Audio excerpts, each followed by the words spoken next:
Tu es fatigué, mais pas d'une fatigue qu'un sommeil pourrait effacer. C'est plus profond, plus silencieux, plus insidieux. Tu continues à avancer, à sourire, à porter tout ce qu'on attend de toi. Mais à l'intérieur, quelque chose se vide, lentement, discrètement, comme une lumière qui s'éteint sans que personne ne le remarque. Tu ne cries pas, tu ne tombes pas, tu ne te plains pas, et pourtant, tu sens que quelque chose manque. Il n'y a pas eu de grand drame, pas d'explosion, juste une lente disparition de toi-même. Une sensation sourde que ce que tu vis n'est pas ce que tu espérais. Et tu te demandes, est-ce que c'est ça, ma vie? Est-ce que j'ai raté quelque chose? Mais ce que personne ne voit, moi, je le vois, ce silence dans lequel tu t'es installé, cette solitude que tu ne sais pas nommer, ce sourire que tu portes comme une armure, alors que ton âme crie en secret. Je sais que tu es fatigué d'être fort, fatigué d'être toujours celui qui comprend, qui donne, qui console, qui assume, fatigué d'être fiable, sage, raisonnable, et de n'avoir presque jamais le droit d'être simplement humain. Tu crois peut-être que ce vide est une faiblesse, mais si je te disais que c'est une invitation, un espace sacré où je veux venir te rencontrer, là où les autres ne peuvent pas entrer, tu n'es pas perdu. Tu es simplement arrivé à l'endroit où je t'attendais. Tu t'es peut-être dit que tu devais juste faire plus, travailler un peu plus, prier un peu plus, sortir plus souvent, être plus discipliné, plus organisé, plus spirituel. Tu as cru que ce vide était un problème à résoudre par la volonté, que c'était un manque d'effort ou de gratitude. Tu as essayé de remplir ce silence avec des choses, des projets, des distractions, des responsabilités. Tu as voulu redevenir utile, te reconnecter à l'élan. Mais plus tu essayais, plus tu t'éloignais. Parce que tu partais d'un faux diagnostic. Tu pensais que tu étais cassé.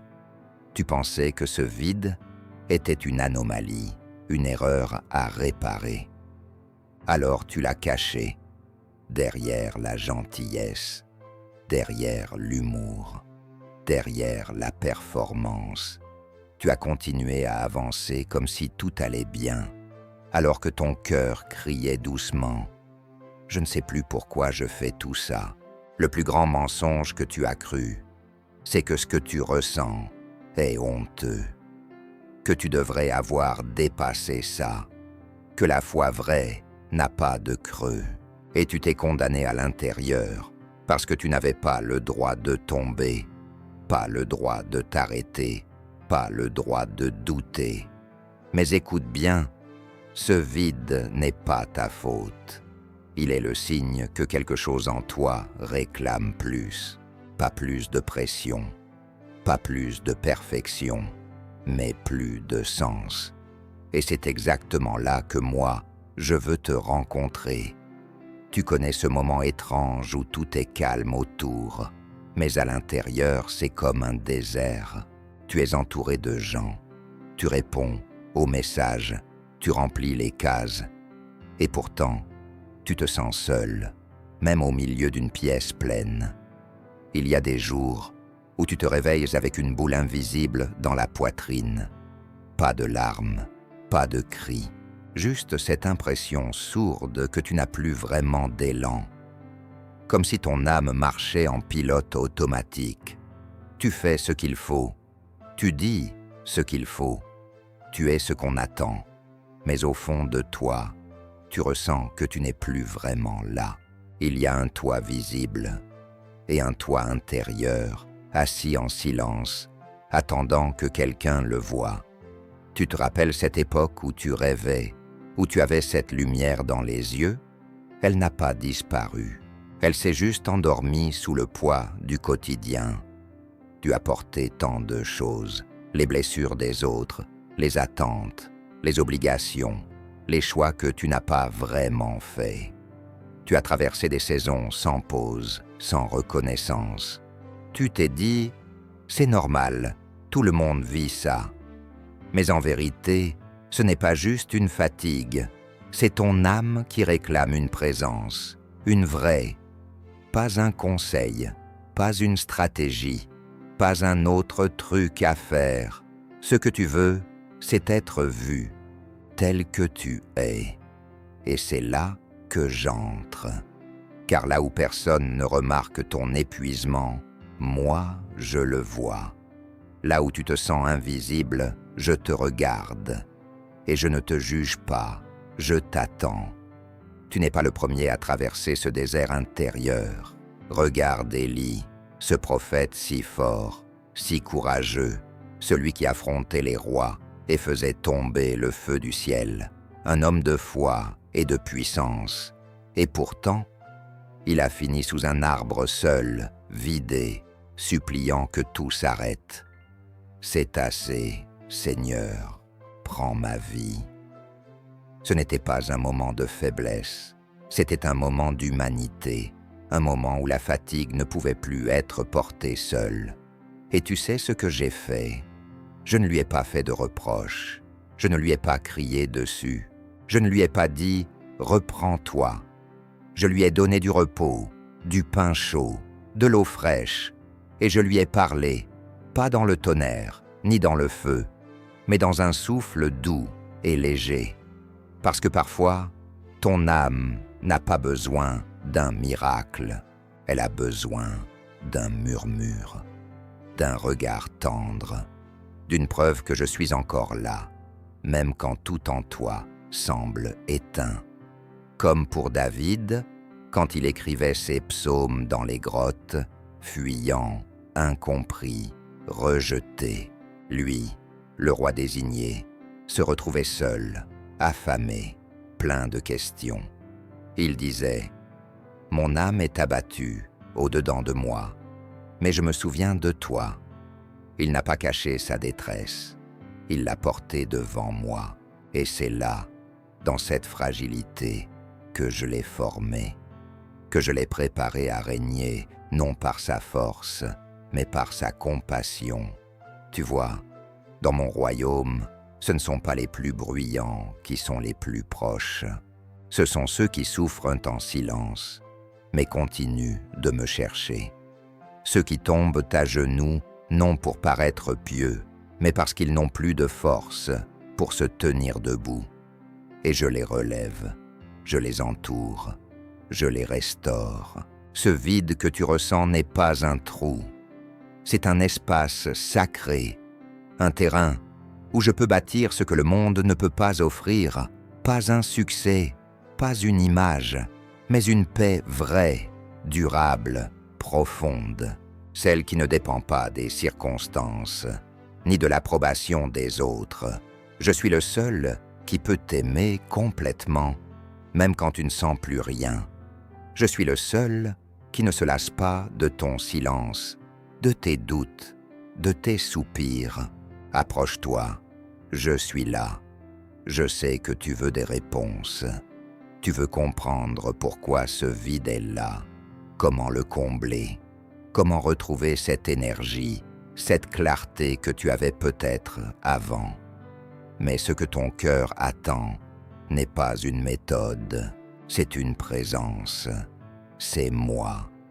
Et je ne suis pas loin. Tu n'as pas à faire des efforts démesurés pour me trouver. Tu n'as pas à mériter mon attention. Je suis déjà là, dans ce soupir que tu pousses sans bruit, quand tu fermes la porte derrière toi, dans ce moment où tu te tiens devant le miroir et que tu ne reconnais plus celui ou celle que tu vois. Je suis dans cette fatigue que personne ne remarque, dans cette question que tu n'oses plus poser à voix haute. Est-ce que quelqu'un me comprend vraiment? Oui, moi. Ce que je te propose aujourd'hui n'est pas une solution rapide, mais un chemin, un retour, un lieu de repos où tu n'as pas besoin de performance, là où tu peux t'asseoir, laisser tomber le masque et simplement me parler. Pas avec des mots parfaits, juste avec ton vrai cœur. Dis-moi, je suis fatigué, Seigneur, je me sens vide, j'ai besoin de toi. Et tu verras, ma paix ne viendra pas toujours comme un choc soudain, mais comme une lumière discrète qui revient pas à pas, comme une chaleur dans un endroit glacé de ton âme. Je veux que tu comprennes que tu n'as pas à continuer seul. Tu n'as pas été créé pour porter tout ça sans moi. Tu peux me laisser entrer dans tes silences, dans tes absences de foi, dans tes espaces vides. Et si tu ne sais même plus prier, ce n'est pas grave. Ton soupir est déjà une prière. Ton regard levé, même sans mots, me touche plus que 1000 discours. Alors, respire. Lâche un peu ce que tu tiens trop fort. Ralentis. Et viens simplement. Je suis ton lieu sûr, ton refuge, ton abri. Et si tu m'ouvres ce vide, je le remplirai non pas avec des promesses humaines, mais avec ma présence. C'est là que commence la vraie guérison. Dis-moi, as-tu déjà ressenti ce genre de fatigue, ce genre de vide dont personne ne parle? Partage-le dans les commentaires. Peut-être qu'à travers ton témoignage, quelqu'un d'autre entendra aussi ma voix. Je sais que ce n'est pas facile d'en parler. Ce genre de vide, personne ne le comprend vraiment s'il ne l'a pas traversé lui-même. Les gens te voient actif, souriant, serviable. Ils disent mais que tu es solide, intelligent, inspirant même. Mais à l'intérieur, tu sens que tu t'étioles. Et c'est ça, le plus douloureux. Être applaudi pour une version de toi que tu ne ressens plus. Être reconnu pour une force que tu n'as plus. Tu fais semblant pour ne pas inquiéter. Tu portes ton rôle avec loyauté. Tu avances, même en boitant à l'intérieur. Mais dis-moi, quand as-tu été vraiment entendu pour la dernière fois? Quand t'est-on posé une question qui ne cherchait pas à obtenir quelque chose de toi, mais à simplement t'aimer? Moi, je ne te demande rien. Je ne viens pas pour exiger, je viens pour t'écouter, pour t'accueillir, pour restaurer ce que tu n'as même plus la force de demander. Tu n'as pas besoin de spectacle pour me toucher. Tu n'as pas besoin de victoire éclatante pour m'émouvoir. C'est ton cœur sincère, même brisé, qui me touche profondément. Regarde la femme à la cruche d'albâtre. Elle n'a pas prêché, ni guéri, ni dirigé. Elle est venue avec ses larmes et son parfum. Et mon fils a dit, partout où l'évangile sera annoncé, on parlera d'elle. Pourquoi ? Parce que dans sa fragilité, elle m'a tout donné. Elle a osé venir avec son vide, et je l'ai rempli. Tu peux faire la même chose, pas demain, pas quand tu iras mieux. Maintenant, là où tu es, assieds-toi, ferme les yeux si tu veux, et dis simplement, Seigneur, je te laisse entrer là où je ne comprends plus rien, là où je n'ai plus d'envie, plus d'élan. J'ai besoin que tu m'aimes, même ici, et je le ferai. Car ce n'est pas ton zèle qui attire ma présence, c'est ta vérité, c'est ton abandon, c'est ton cœur ouvert, même dans le silence. Je t'écoute, dis-moi, quand t'es-tu senti le plus vide, et que s'est-il passé ensuite? Si tu en as la force, écris-le dans les commentaires, pas pour t'exposer, mais pour tendre la main à quelqu'un d'autre. Par ton histoire, je peux toucher d'autres âmes, car ce que tu vis, d'autres le vivent en silence aussi, et ils ont besoin de voir qu'ils ne sont pas seuls, que moi, je suis encore là, pour toi, pour eux, pour chacun qui ose venir avec ses mains vides. Mon enfant, tu n'as pas besoin d'attendre d'être à bout pour venir à moi. Tu n'as pas à te perdre pour être trouvé. Tu n'as pas à te briser complètement pour être restauré. Ton vide n'est pas une condamnation, c'est un appel, un murmure sacré de ton âme qui me cherche, même sans le savoir. Et je suis là, pas loin, pas inaccessible, mais tout près, prêt à faire renaître en toi ce qui semblait éteint. Je n'ai pas honte de toi, je ne me lasse pas de toi. Je ne suis pas fatigué de ta lenteur, de tes questions, de tes absences. Mon amour n'a pas de conditions. Je t'ai vu dans ton élan. Je te vois dans ton épuisement. Et mon regard reste le même, plein de tendresse, de patience, de promesses. Ce que je prépare pour toi ne ressemble peut-être pas à ce que tu avais imaginé, mais ce sera bon et profond et vrai. Ce sera du moi, pas de ce monde. Et tu comprendras un jour que ton vide, celui qui t'a tant effrayé, était le point de départ de la plus belle des renaissances. Ne crains pas le creux. C'est là que je plante les graines du futur. Ne fuis pas ce silence. C'est là que je parle d'une voix que seuls les cœurs sincères peuvent entendre. Laisse-moi te refaire de l'intérieur. Je ne vais pas t'imposer une autre image à porter. Je vais t'aider à retrouver ton vrai visage. Celui que j'ai dessiné avant même ta naissance. Reviens dans ma présence. Même si tu n'as pas de mots, même si tu viens les mains vides, viens. Tu es attendu. Et pendant que tu écoutes ces mots, je suis déjà en train d'agir. Déjà en train d'adoucir ce qui était dur, déjà en train de ramener la lumière là où tout semblait sombre. Ne doute pas, je suis là et je t'aime. C'est tout ce que tu dois retenir aujourd'hui. Si ce message a touché ton cœur, écris en commentaire. Je choisis la paix de Dieu. Dis-le comme un acte de foi, même si tu ne la ressens pas encore. Parce que ta déclaration ouvre un espace pour que je vienne agir. Et si tu connais quelqu'un qui traverse ce même désert intérieur, partage cette vidéo. Peut-être qu'à travers toi, une âme fatiguée entendra enfin que je l'aime encore et que son vide est le lieu exact où tout peut recommencer.